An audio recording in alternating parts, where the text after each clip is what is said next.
Okay, first of all, my thoughts and prayers go out to Coach Frank Broyles' family.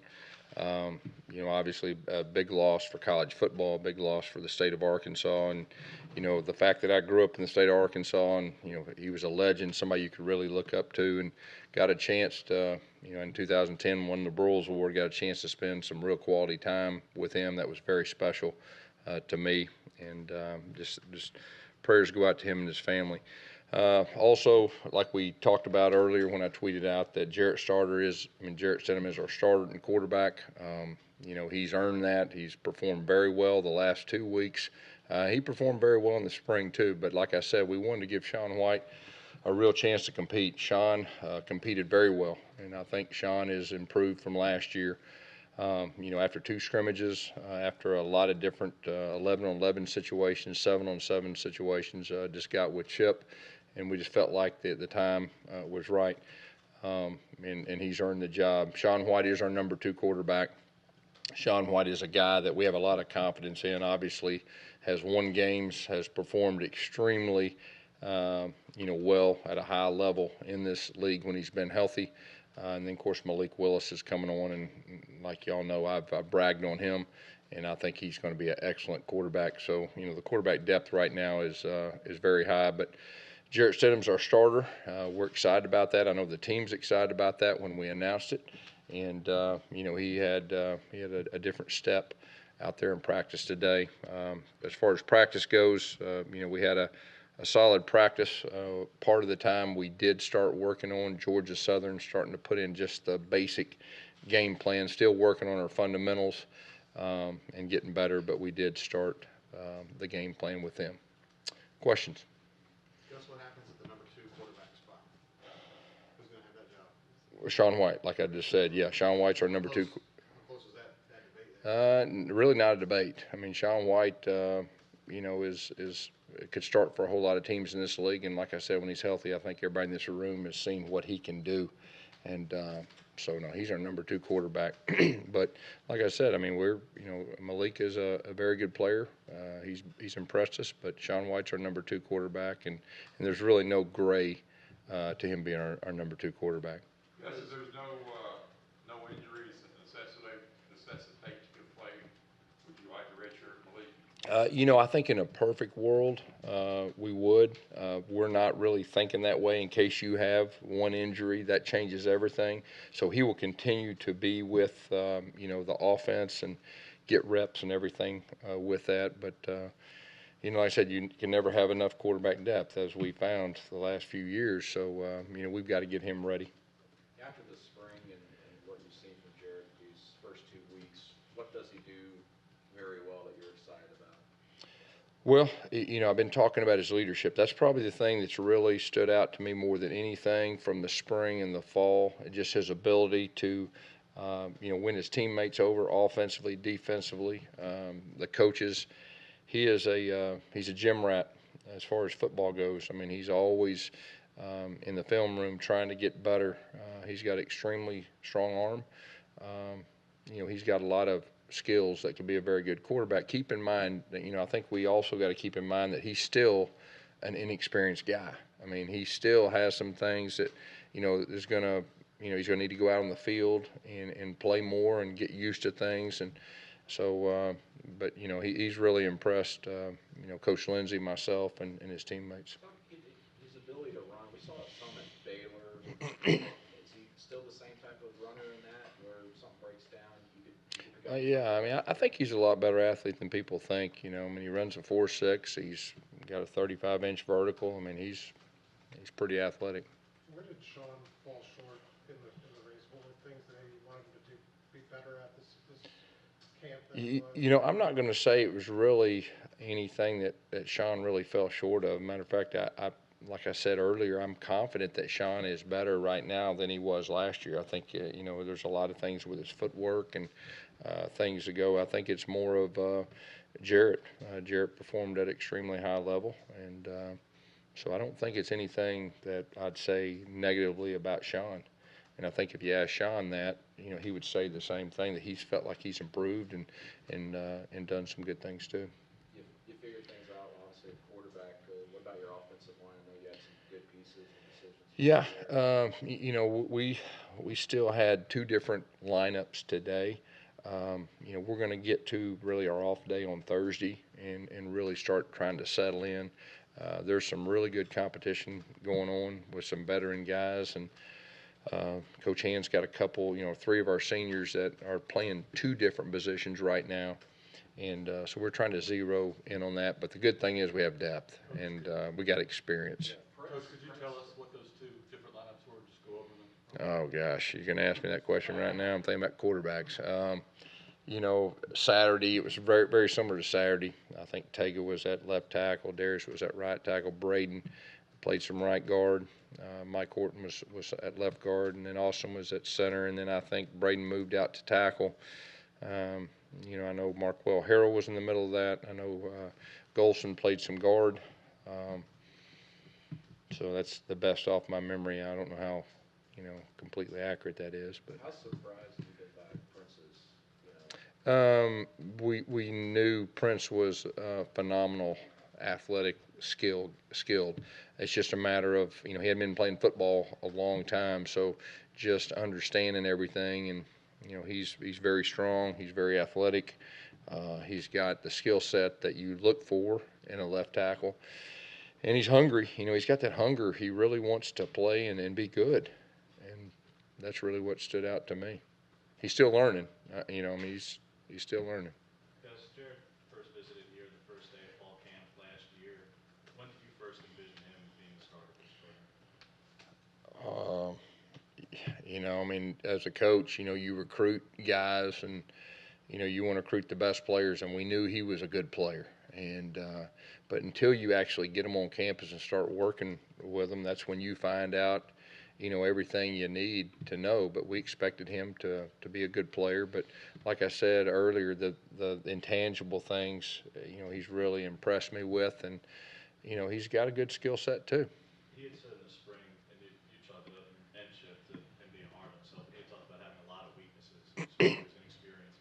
What are things that you think he needs to work on here, if any weaknesses still exist before the season starts? Yeah, you know, that's a great question. I think any true competitor is very critical in themselves and the areas to improve on. And, you know, I think if you ask him, it would just be the overall being able to go out there and have the game experience. So keep in mind, he hadn't played a whole lot of games.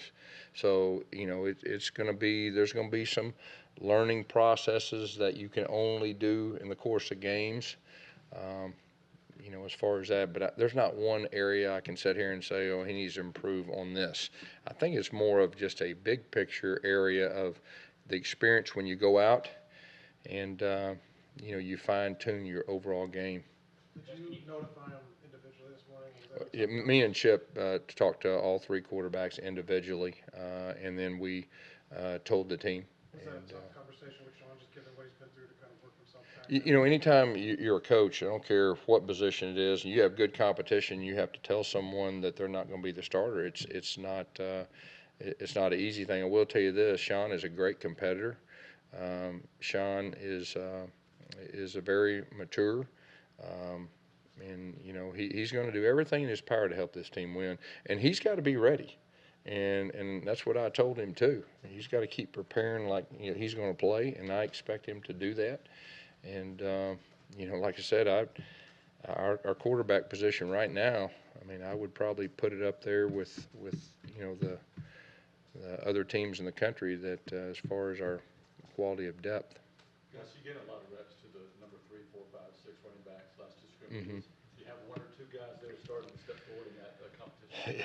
You know, that's kind of another. We get to Thursday. That's kind of another conversation we're going to have. The good thing is 2 straight scrimmages. We gave all those guys opportunities to go with the one offensive line. That's when you can really evaluate them. We're looking for guys that can only run the football, can protect. Like we've talked about with Chip, with his checkdowns, with his backs, is going to be very important. So there's really good competition. I'm not ready to sit here and say this guy stepped up or this guy stepped up, but you know we need to start narrowing things down here pretty quick. Are you ready in terms of special teams to say that you're comfortable with either punter or Getting closer, getting a lot closer. We punted. We had some backed up punt situations today. I want to look at it on film and all that, but I'm feeling better about that position, and that's a good thing. After looking at the video this weekend in scrimmage, any takeaways, and also you want to have another scrimmage before? Yeah, we will have another scrimmage. I don't know exactly what that's going to look like yet, but it was a very good scrimmage from a coach's standpoint on Saturday. Like I said, it was more kind of directed towards the true freshmen. It was more directed towards some veterans maybe that hadn't started to see if they could raise their level. The offense having some explosive plays was probably, from a big picture standpoint, one of the more positive things, as far as that goes, especially in the passing game. Gus, I mean, looking for playmakers at wide receiver. Had some of those things Saturday. How much have you seen that group kind of continue to improve? Well, I think Saturday was big. You had some young guys make some big plays, and a couple of them did some things with the ball after they caught it. And that's the group that we've been challenging, like we've talked about.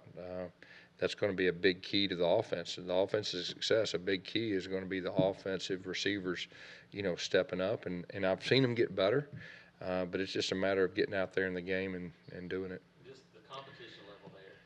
Yeah. You rotate guys in and out, but how important is it to find those 2 or 3 guys that will be? Yeah. I think it is important. I will tell you, just talking with the offense coaches and Coach Burns, Coach Lindsey, and talking about the receivers, there's a lot of competition. In the past, maybe there hadn't been as much, and everything was pretty defined. But I think it's a positive, as far as a depth standpoint, that we have some quality guys that we feel like can do some things. So maybe that'll be able to keep some guys fresher, and so we're still working through that. Yes, how has Darius James done this fall camp, and in particular, how do you like him at right tackle? Yeah, Darius has really taken that next step, just from a maturity standpoint. He's a senior now. You can tell that he has that experience under his belt in this league, starting at left tackle. Coach Hand has repped him as much at right tackle as left tackle. I think he's responded very well. He's worked on his technique, and you can tell he's raised his level, and that's what you expect out of seniors, especially that have started. So I'm happy with where Darius James is right now. When upgrading the passing game was such an emphasis this whole offseason, when you guys struggled last year, 13th in the league, what is a realistic expectation? Not to put it on Jarrett, but Jarrett and Chip and receivers come together. What is a realistic expectation of what you're expecting from this passing game this fall? Well, I mean, we're going to be able to run the football. We're going to be able to affect, but when they give us the pass, especially one-on-ones, the expectation is to make plays. And, Chip has done a super job so far with that. We talked about balance, and that's probably the best way I can put it. I expect us to be balanced from the standpoint of taking what a defense gives you. Like I said, receivers have a lot to do with that. I feel as good as you can right now. I want to see them in a game to make sure they're, at that level. And then I think Jarrett can throw the football down the field. I mean, I think, he can really stretch the field. So that's. You said Saturday that Whitlow might be the only guy that might not be ready for the opener. Do you want to pump the brakes on anybody else? No. Or especially your defensive guys, or you still have expectations that they'll be ready? Yeah, no, I have expectations everybody be ready. Whitlow possibly could be. I doubt it, but he's the only one. Coach, you've had some pretty strong arm quarterbacks. I know Jared does a lot of things. Yeah. How does his arm strength compare to some of the guys that you coach, including Cam Newton? Boy, that's a hard one. He has a really good arm. He can get the ball out really quick, and he's got a really strong arm. I mean, it's hard to really compare a whole lot, but he's got a really strong arm. I know there's times when you say you can just kind of see the light look on and that's your guy. When did it happen with Jarrett? Well, This guy's going to be possibly our starter. Well, you could see in the spring he was talented. Okay, everybody saw that, but it was more of I wanted to give Sean and so did Chip a good opportunity to compete for the job, and Sean raised his level. Not until I sat down with Chip after the scrimmage to see where we're at, but I mean I think from day one, we knew he was very talented. When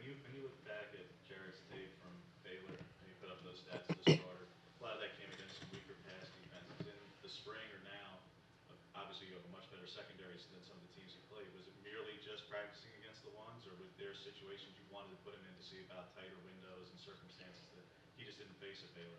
Well, I mean, if you go against our defense, the windows aren't going to be very, very big, and so you've got to earn it a lot of times, especially when you're going against our top guys. And I think that competition does nothing but bring out the best in everybody for our receivers. But like I said, I think Jarrett's, our team's excited about Jarrett, and I'm excited about Jarrett being our starter, and so now we can start preparing for our first game.